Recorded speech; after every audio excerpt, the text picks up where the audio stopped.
Betrayed by the very person she trusted most, her own grandfather. That's the nightmare a Claremont mother has been forced to confront after her one-year-old daughter was raped.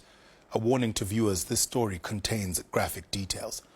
The mother had left the girl in her grandfather's care on New Year's Eve, but an evening of celebration turned into horror. When she returned to collect her, the child's body was found with cigarette burns and bruising.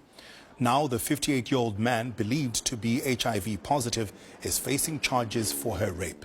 He briefly appeared in the Joburg Magistrates Court, where the case was postponed to next week. Anger is boiling over, with the community threatening to take justice into their own hands. Meanwhile, the mother has been left broken, with the chilling discovery of her child endlessly replaying in her mind. I went to the basin, I wetted the cloth, took soap and washed her, although I couldn't wash her like usual because she was hurt. She was bruised. She was bruised. It was blue.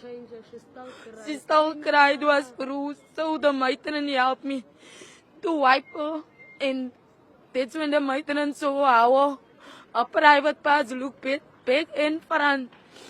And then she just started crying. She said, Dada hurt me, and the matron asked me, did I hear correctly what the child said? And she said continuous, Dada hurt me, Dada hurt me. Like her face was bruised.